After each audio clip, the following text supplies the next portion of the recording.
Today's session is to really get a better sense of what we have within the MAP Fluency and specifically on the teacher side. So we want to make sure that, I'm not sure if those of you who are joining us today are actual teachers or if you're in other roles at schools and you're going to be bringing this back and helping your teachers continue to dive into this data and to see what information they have in there. But what we're going to be talking about is mainly the reports and the analysis that we would want all teachers to go through now that we have even more data in the platform. We knew that we had data in the fall. Many people were able to dig in and did dig in during that time, and we supported some schools at that time around going into their data. But now we know we have fall and winter, so we have obviously what we call comparison data, but we also are hoping that more and more teachers are really going into the platform to start to use this data, to start to triangulate this data, and to start to develop either small group, supplemental, intensive, even just goal setting for all of their students.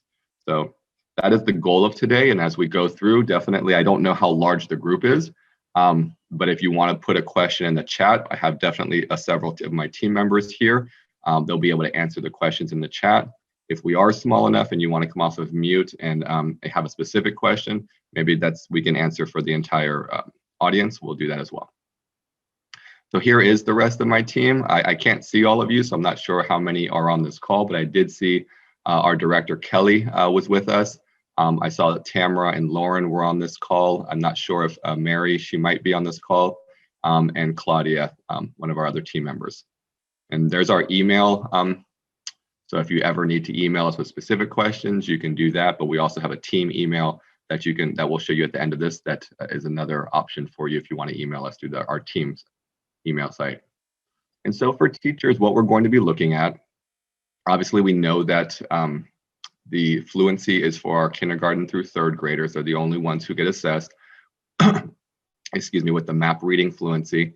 And what we're going to do today is we're going to look at now, if we haven't already, how do we start using this information to inform instruction, whether it be small group or whether it be for the entire classroom as well.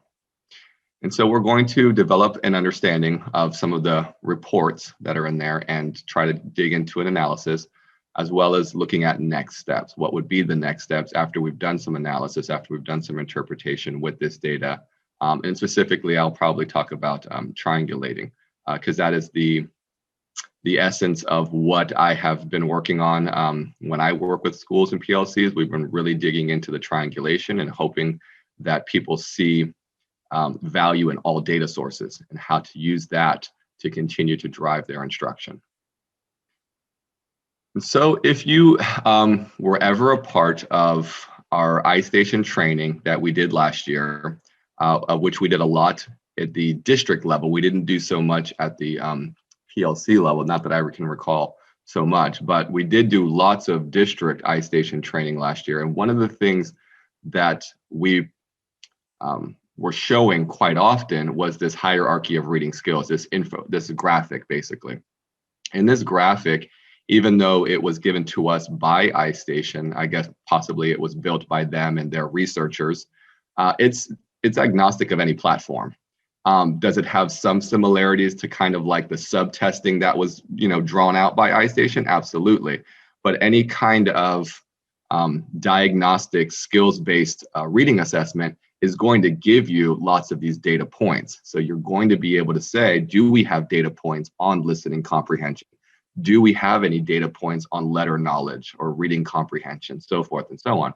And so we always talk about using this hierarchy of reading skills to think about, number one, when we're looking at a student and when we're looking at where do we need to start intervening and or starting instruction with that student, we're looking for where is their current zone of proximal development, and we start with the lowest foundational skill that we have there for them. And so we want to build from that, just like in mathematics, we always have a building progression. The same thing, we want to use that building progression. You'll notice throughout the entire graphic that vocabulary is everywhere. So it's not like a specific to the hierarchy. It should be taught throughout everything. And generally speaking, you might hear one of us say that it should be directly taught, not just like through, as you're doing certain things, like vocabulary is always, present in reading, but are you actually having lessons around digging into the vocabulary, around having students work with it, speak and write about it and all of that. So just being intentional about it as well. What you'll notice below that is just a kind of a crosswalk. So last year when we had this graphic out, the crosswalk was between iStation and the EL assessments and or the microphase benchmarking assessments. Now it's the same thing with just the NWEA fluency and the information you gather from there and where we see it in the L assessments. And so in that, I know many of you have probably not gone, but in that bit.ly that we threw in the chat, this is one of those resources for you. So you can go ahead and grab it from there, put it in a certain place in your Google Docs where you keep a lot of your resources, print it out, have it, displayed somewhere, however you guys want to continue to make sure that this is at the forefront of how you're looking at the hierarchy of reading skills and how you are intentionally using it to build small groups for your students. So as a teacher, these are the reports that they have available to them in the MAP Fluency. And so we just want to make sure that we have a clear understanding of what is presented in the report and how to best use that report. And so if a teacher hasn't gone in, generally speaking, the second they open up their MAP Fluency platform, it brings them basically to their benchmark matrix report. And then basically that is going to have all their students listed and basically at a glance summary of where those students landed in reference to grade level benchmarks. And so there's a color coding, and we'll talk about the color coding in a second, but that's basically how it's used, as well as some descriptions are in there.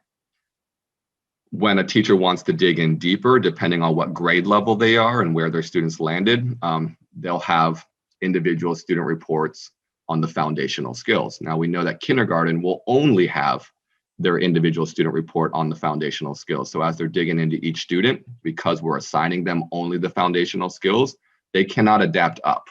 Okay, even though it's an adaptive test, like the MAP growth is, if you assign a student the foundational skills assessment, they can't like score great and then all of a sudden go into the adaptive oral reading. It doesn't do that. It just gives them the foundational skills, and after they're done testing, we have all the data on them.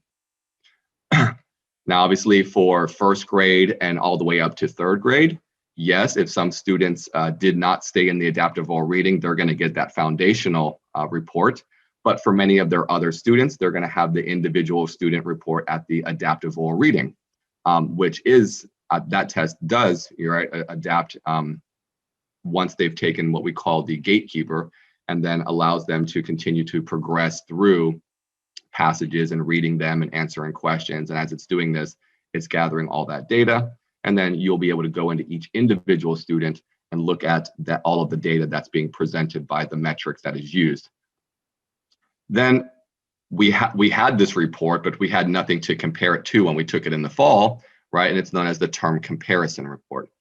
So now that we have fall and winter data, all teachers will be able to go in and start to see how their class is moving with whatever subtest they're looking at. They'll be able to break it down by every single subtest that's given, or every single skill, if you want to think of it that way. And then they'll be able to look at the progression that is occurring in their classroom. Now, if there are any facilitators and or leaders on this call who are trying to just gather some information for their school and to come back and use this to help their teachers understand, you also have a term comparison report, but yours would be at the grade level. So you would see the entire grade level, whereas all teachers are just going to be seeing their particular classroom. And so another resource that we is in that bit.ly is this,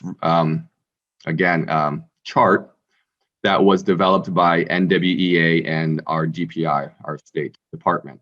And so we knew here in CMS that we were going to be using the MAP growth as our universal screener, and then we were going to be using the MAP fluency as our diagnostic assessment.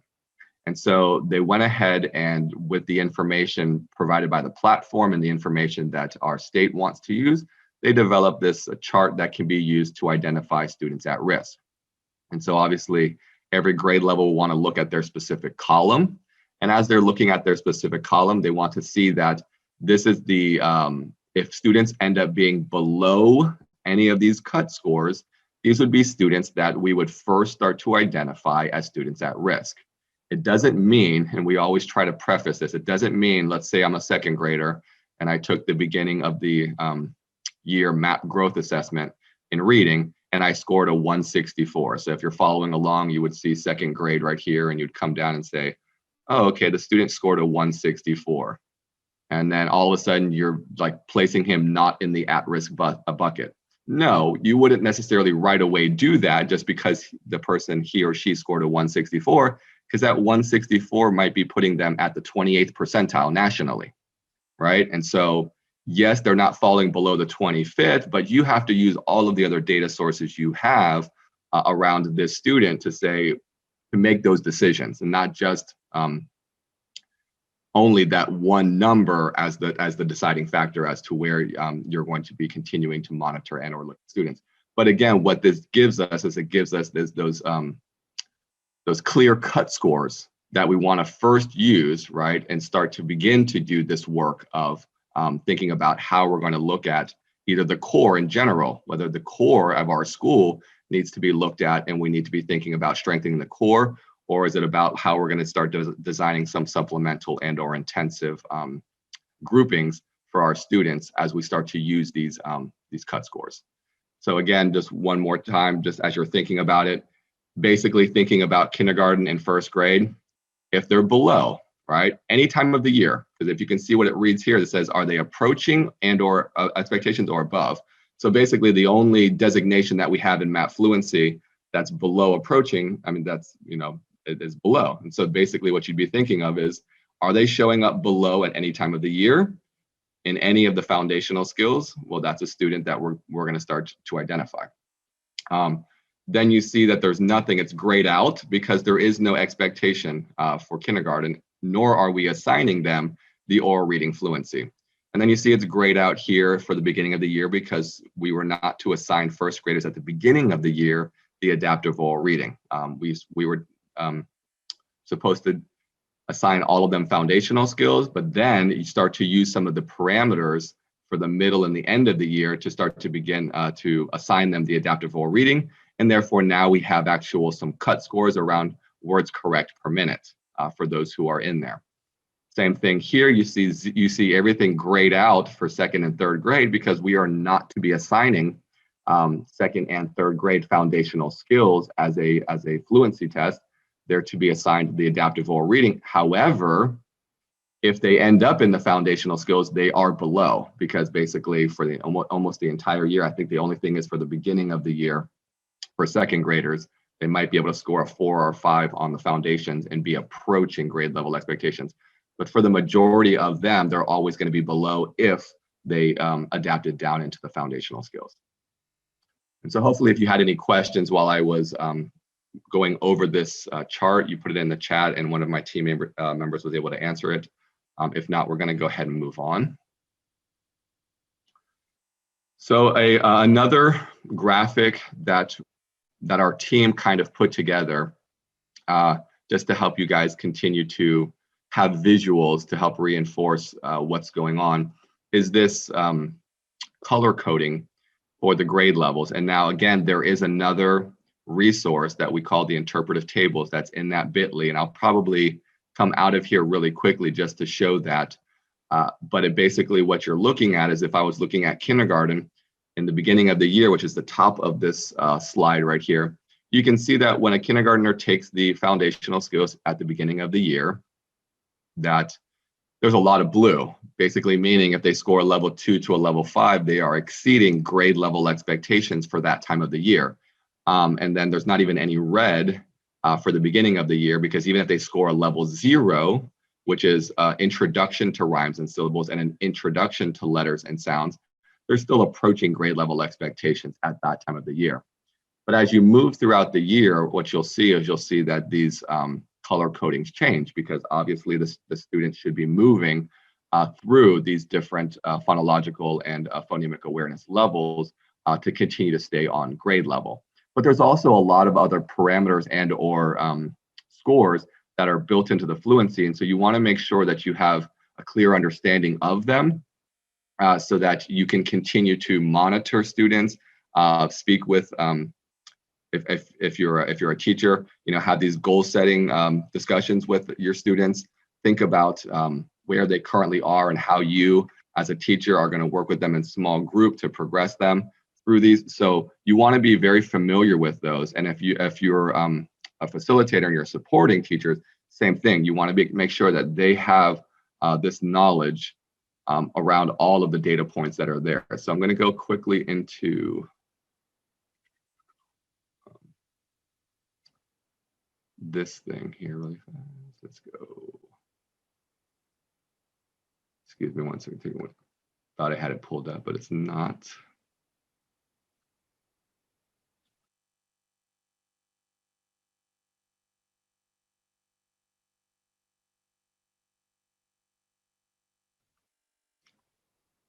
So it looks like it's the Google Sheets on the resources that you have. And so again, if I click on it, that first image is the same image that we grabbed in the slide deck. But if you notice that on the bottom, we have a bunch of tabs for every grade level. So if each grade level wanted to specifically look at what it is that they need to be looking at as far as the scores and where this puts the student, they can go ahead and click on their specifics. So for example, I'm just going to go to first grade just to have a some detailed information around this. So what do you notice right away? Well, first of all, you notice that when I'm in the first grade and I'm looking at the beginning of the year, I can see that if a first grader scores at a level 0 or 1, they're below. And even if they scored a level 2, they're approaching. So going back to that initial other chart that we talked about when identifying students at risk, right? We talked about, well, right now, if it was the beginning of the year and we were looking at it, we would start to be looking at all of those students who scored a level 0 or a 1 in phonological awareness or phonics and word recognition.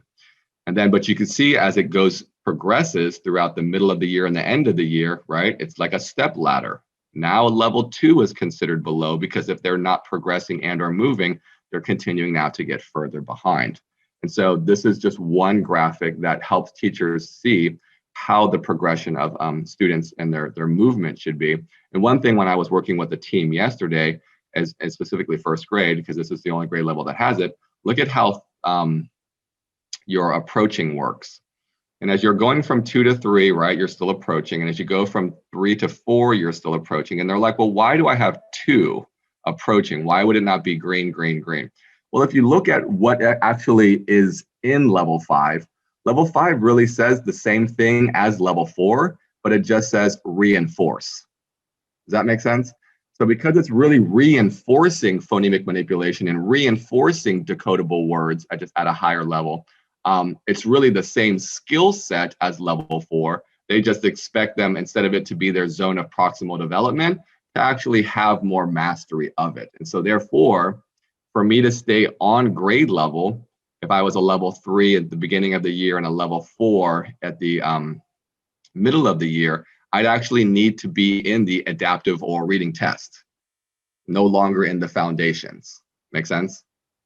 So again, just another thing that you want to continue to make sure all that you know, if you're a teacher on this call, because again, I don't know who's on this call, but if you're also somebody supporting, that everybody's aware of how this progression works throughout the year. And then as you scroll down, we give you a lot of information. For example, we talk about listening comprehension and how the test is built out of 15 questions, and basically how the students answer those questions correctly will determine where they land on exceeding, meeting, approaching, or below. If you scroll down, you'll actually be able to see what is actually assessed at each level. So whether it be phonological awareness, you can see that if I'm a level 2 and it says, the larger skill says initial sounds, but what am I actually being assessed on? I'm being assessed on onset rhyme blending and initial sound matching. And so again, it allows you as the teacher, or allows you as the facilitator who's supporting teachers, to just have a clear understanding of what is being assessed in every single skill. So when you're pulling this information together, you have that understanding of what the student what kind of questions they were answering. And we had the same thing for phonics and word recognition. And then if you scroll down, you'll actually see, and we're going to talk about this one in more detail because every school that I've worked with, even though we presented in the beginning of the year, I think we were just so overwhelmed. They weren't quite sure on how the sentence reading fluency worked. And that is the gatekeeper. And so we've had a lot of conversation around that. But anyways, you can see the data and the cut scores that are being used here as to where the student would be meeting grade level expectations or approaching or what have you.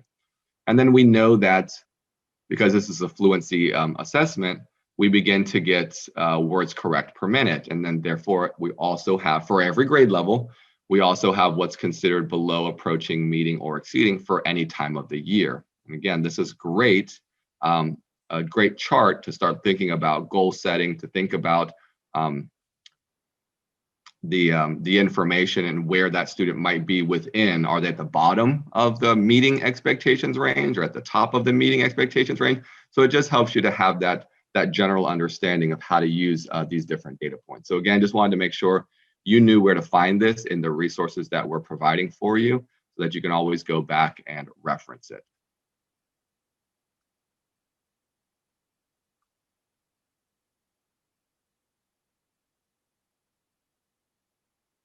And so that leads us into a very, very important slide that we threw in here that I'll probably spend about 3 or 4 minutes discussing, because I also want to draw the connection between our state assessment and what kind of information is being pushed out in the MAP Fluency around this information. So this is actually pulled from NWEA, this graphic up here, where you see grade level, where you see typical Lexile oral readability, and where you see typical Lexile text measures.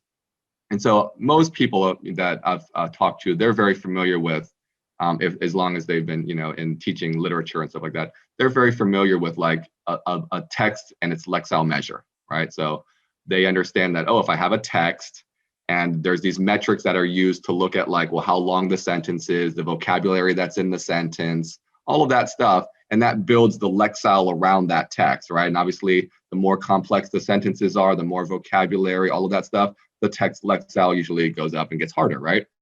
And so we see that right here on the right column that goes all the way down. And what are considered like grade level, benchmark, and or norms that NWA has put in here. Then we also see to the left, the Lexile oral readability. And so the oral readability is slightly different. This is when a child is actually reading the text and is able to answer, comprehension questions around it. And they generally have good fluency, words correct per minute, and with good accuracy. We're also seeing those ranges that NWA is providing for us here as well. And so if you look at third grade, which is the one we highlight, but you can also look at any other grade level, but we highlight third grade for the purpose of they're also the ones who take the first grade level that takes the EOG. You can see that the typical Lexile oral readability that NWA is throwing out is a 510 to a 700 for third grade. And the typical Lexile book measure, right, the text measure is 500 to 590. Hopefully you can actually see the bottom of this. Some people that I have presented to say it's very difficult to see the bottom. But on the bottom, we put NCDPI's information around our EOG, our reading EOG. And if you can see, based on the levels and how we had the 1 through 5, sufficient command is a level 3. And you can actually see the range right there, that range is already above any of the ranges we're seeing from NWEA, right? And if you look at solid command, which is where we'd like all of our students to be in a level 4, that's a 795. That's already basically 100 above the top range of the typical Lexile oral readability that we're seeing. And, basically almost 200 above what we're seeing for the text measure. So when we show you this slide, we want to make sure that you're paying close attention to the fact that you may see meeting benchmark in NWEA around certain criteria when it comes to Lexile measures or when they're showing you the child's typical Lexile or readability, because they are going to show you that. You're going to see that in an individual report. And then it'll say typical ranges for a student in this grade level. So again, they're using their this graphic and or chart that they have. Whereas we also want to make sure that we're paying very close attention to what our state EOG Lexile levels are, and where do we want to make sure that we're getting a child to in order for them to be very successful at the end of the year. And again, if you have questions, I'm hoping you're putting them in the chat, and my team, I'm sure, is responding to those to make sure that you guys are getting answers to your questions. And so now we're actually going to dig in. We're going to look at those reports that I talked about, and we're going to definitely ask questions as I'm going through each of those reports, and just thinking about how we start using this data, triangulating this data around other pieces of information that we have. And so the first report that we're going to cover, and it's that big picture, it's not going to show you students, it's just going to give you what happened in the fall and what happened in the winter, is the term comparison report.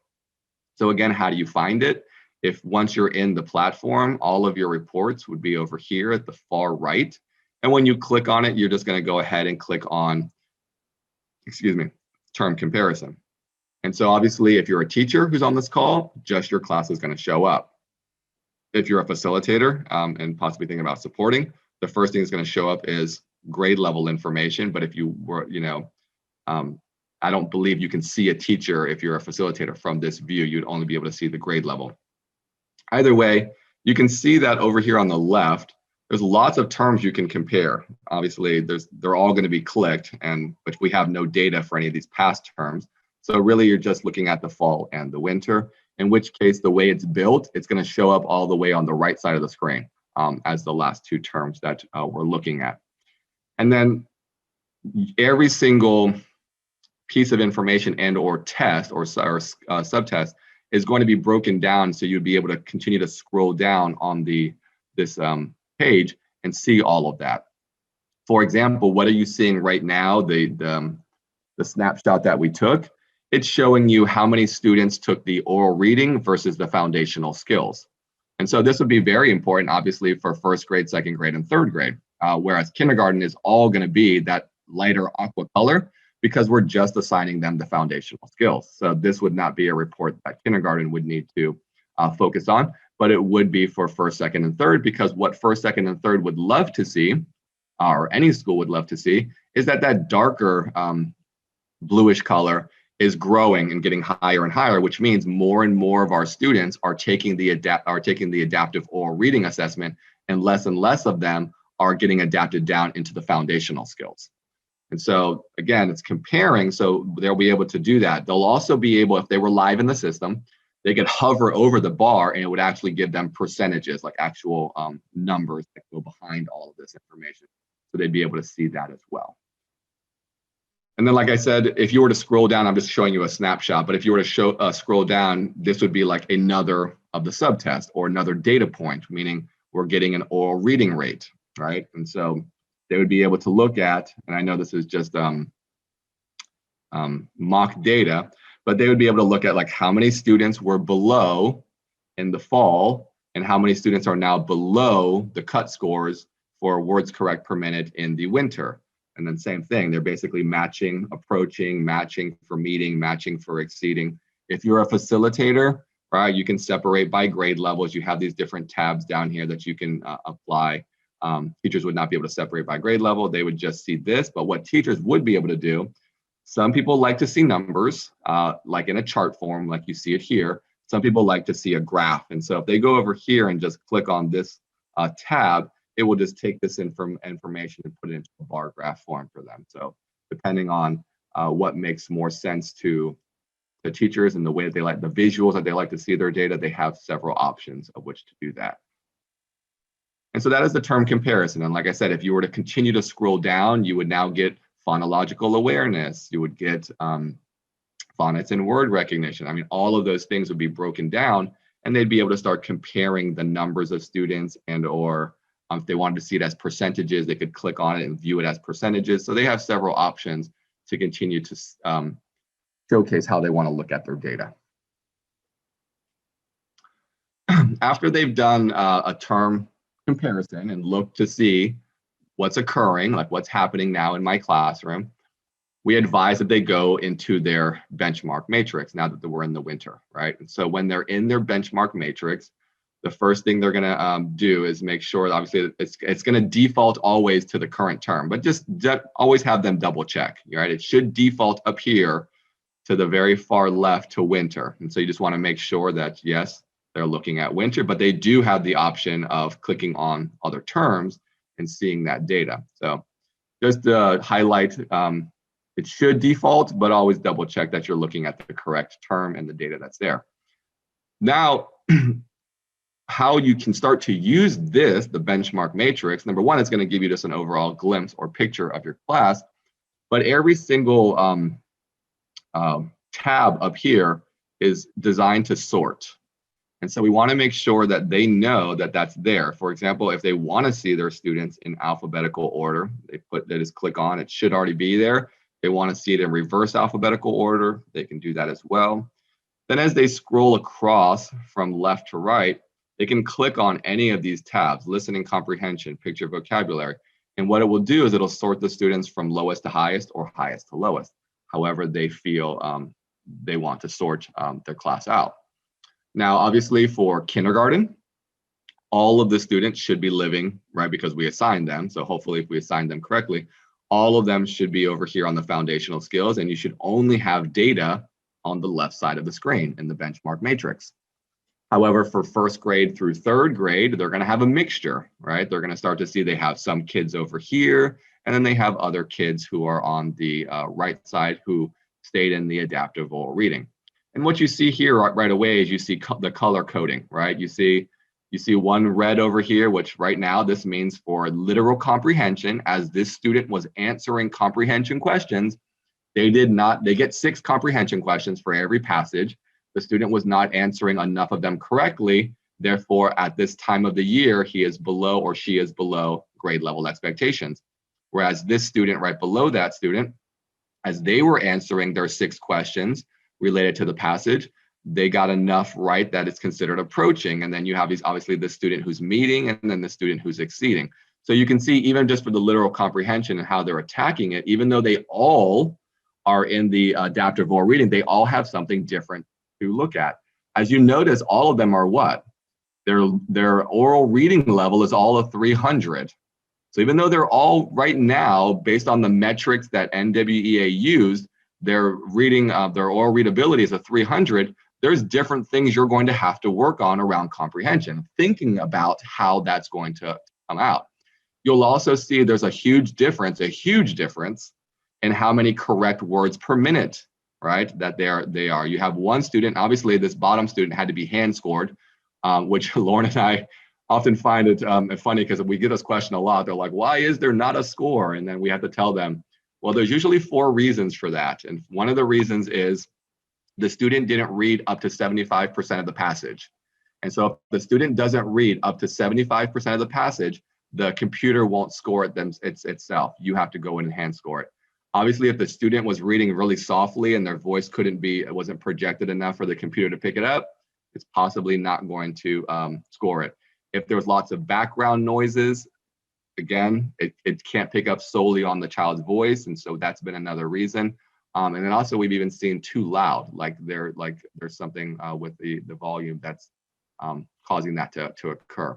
And so obviously this one student had to be hand scored, which is another whole training around going in and doing that. But just to know that once they've hand scored, you have one student who's meeting currently grade level expectations at 59 correct words per minute. And then you have these other 2 who are well over 100. So variances, obviously, even though their oral reading level is all the same.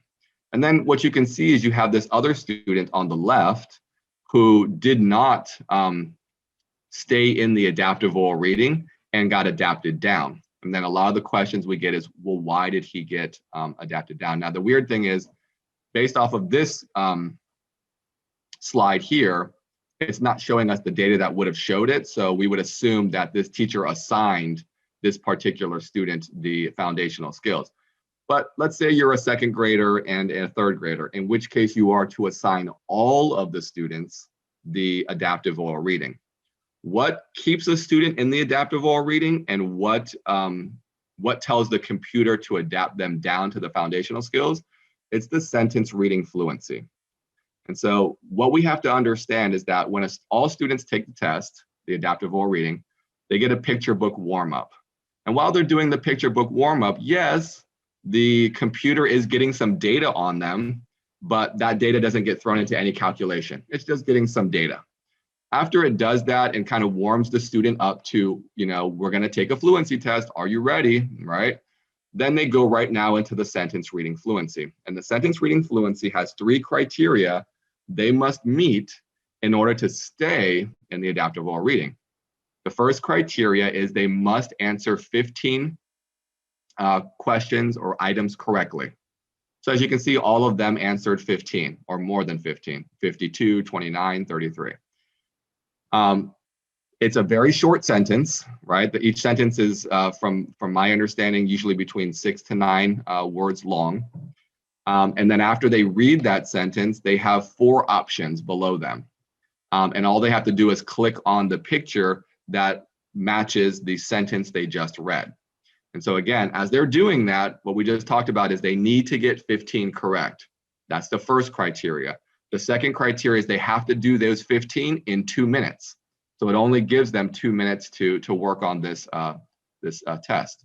And the last part is, however many questions they answer, as long as they're over 15, they have to get 75% of those correct in order to stay in the adaptive oral reading.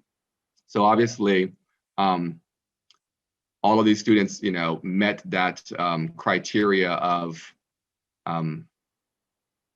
15 questions correct or better, 75% or better, and they did that all in 2 minutes.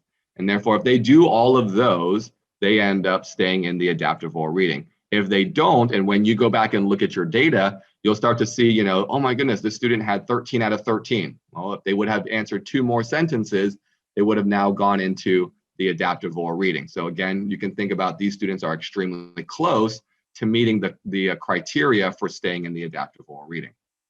And so once you've gone ahead and done that, and again, we talk about clicking on all of these things and going ahead and looking at what are some big things you're noticing around oral reading rate. How many students who made it into the adaptive oral reading, where are they? Are some of them approaching words correct per minute? Are some of them meeting? Are some of them exceeding? How are we doing with accuracy, right? And we know that for accuracy, we're always looking at about 95% or better. That's like the goal that they're looking at.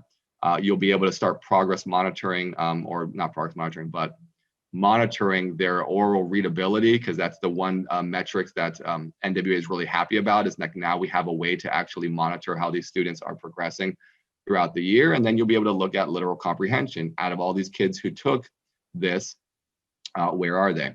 Now, if you are a K1, 2, I mean, if you're any teacher, but you have a bunch of students who are on the foundational skills, you're going to want to click on these as well and make sure that you are looking to see where are they.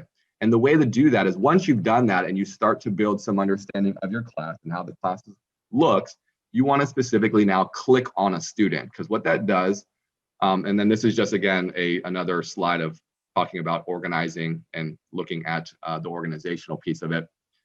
But once you click on a student, now you're brought to their individual report. And so it's very important here around the individual report that you're doing the most data analysis possible and the most triangulation possible to figure out how to best build these small groups to make sure that you are intentional about everything that's occurring so you can get the gains that you want. And so what you're seeing is basically they're taking all the information that is on that benchmark matrix, but now as you're looking at it, obviously you get the color coding, but now you'll actually get the level. And I know this might be really hard to see, but this child is actually at the phonological awareness level 4, which is phonemic manipulation. And at the phonics and word recognition level 3, which is decodable CVC. So it's starting to tell you like what those actual levels were. You didn't see those levels at the other one. You did get a description, but you didn't necessarily see the level. So now you know, and the levels are from 0 to 5. with 0 being like an introduction and 5 being a reinforcement of those of the different skills. We always highlight that there are these profile and next steps linked here to think about those next steps for the student.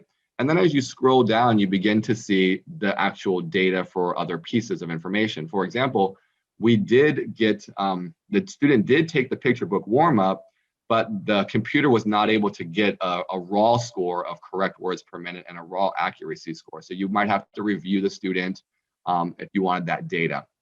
And then it gives you, again, the raw numbers around all of these other points. If you were to scroll down on this student, this individual student's,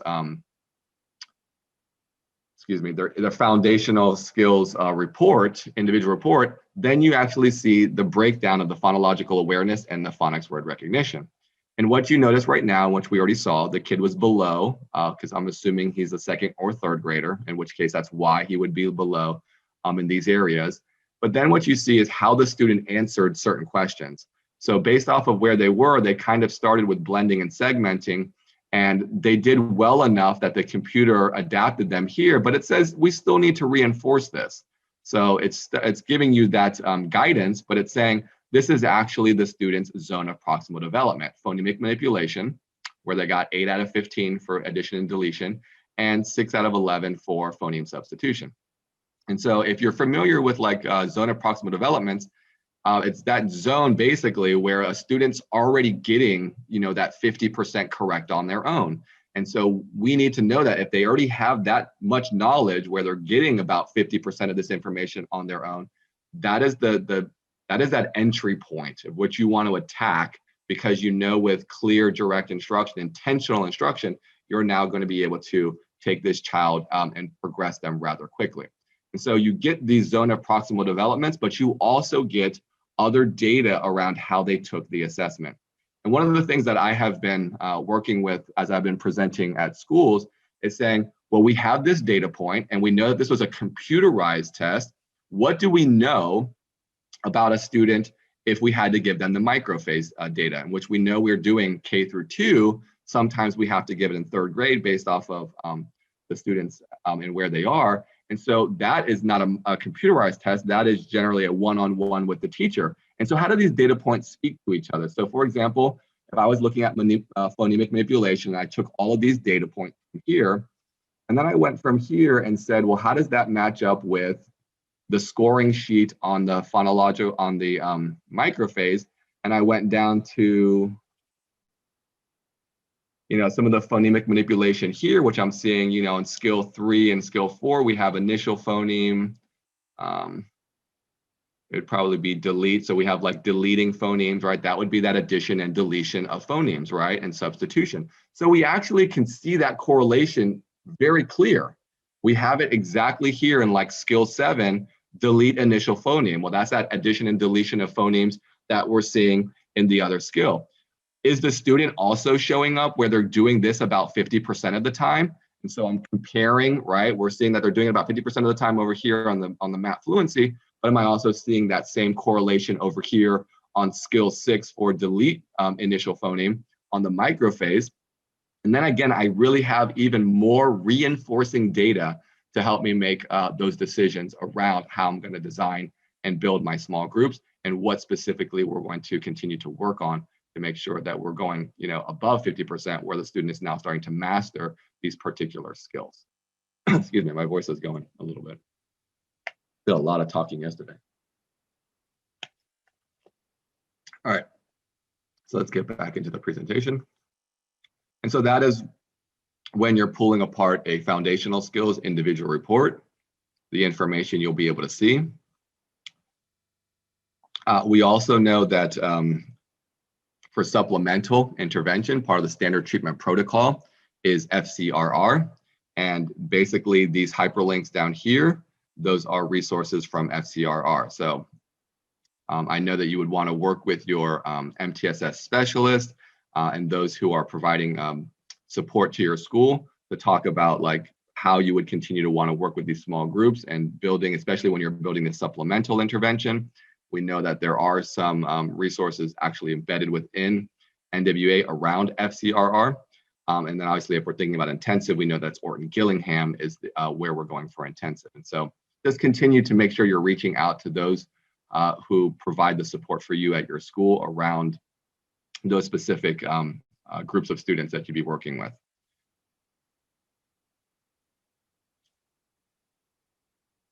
And so now let's look at if you have students who tested into the adaptive oral reading, because yes, you're going to get their individual student report, but it's going to look a lot different. So what you see for this student is at the top, it's going to give you all the way on the left their oral reading rate. And so obviously it's going to give you another color coding. Is the student currently at this time of the year exceeding? Because you'll actually see that winter or whatever term you're in, the expectations for that time of the year. So for example, the winter expectations for a second grader would be 84 words correct per minute. Now we know that this student is at 112, that's their score. So obviously because they're at 112, they're exceeding expectations for this time of the year, right? Then obviously there's a metrics for accuracy. And so this student is at 90% accuracy. And so therefore, again, the student is exceeding when it comes to accuracy at this time of the year. Where did their oral reading level come from, and where did their literal comprehension come from? So obviously their oral reading is built upon all of the different data points that are coming out of the test. So for example, and I don't want to scroll all the way down because I know it'll pull up that that little slide that'll say exit the screen or whatever, and I don't want to. I'm trying to make sure that you guys can see the bottom of this, so I'm not going to move my cursor. But if you go all the way to the bottom, where it says passage title and you see Alpine slide, right? That was the field test for the child. And you can see that the Lexile was a 540 Lexile. Now, as the computer is doing the field test, they're gaining information. They're gaining information on the words correct per minute. They're gaining information on the accuracy. They're gaining all of this information. And as they're gaining, and even on the comprehension, and as they're gaining this information, they're saying, okay, let's go ahead and start the child at this Lexile text measure. And what you see it did after it got its field test information is it went to Game Inventor with a 480 Lexile. So it gathered the information, said, let's go ahead and start it adapted the student to 480 Lexile. What did we see the student did at a 480 Lexile?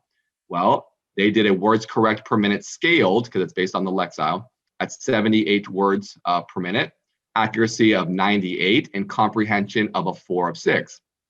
And that's a 67%. Now, we're told by NWEA that the computer won't adapt them up unless they're doing at least 5 of 6 or better on the comprehension. So what do you notice? He didn't get, or she didn't get, I don't remember if this is a he or she, they didn't get 5 of 6 or better on the comprehension. So instead of going up on a Lexile, text Lexile, it actually went from a 480 to a 370. And that's the lollipops passage. And at the 370, what do we notice now that the student did? Well, the student's words correct per minute shot up, and shot up by a lot. And so the student was fluently reading this text measure, or this passage lollipops, still had the same accuracy. We look at comprehension now. Comprehension now was 6 out of 6. And so they only get 3 passages, right? Obviously one being the field test, and then the other 2 to find out their metrics. As the computer took all of this data, they now said, with all of this information we have, the Lexile text measure, the words correct, the accuracy, the comprehension, we now know, based off of metametrics and the formula they use, that this child's oral reading measure is a 435 Lexile. And remember I talked about this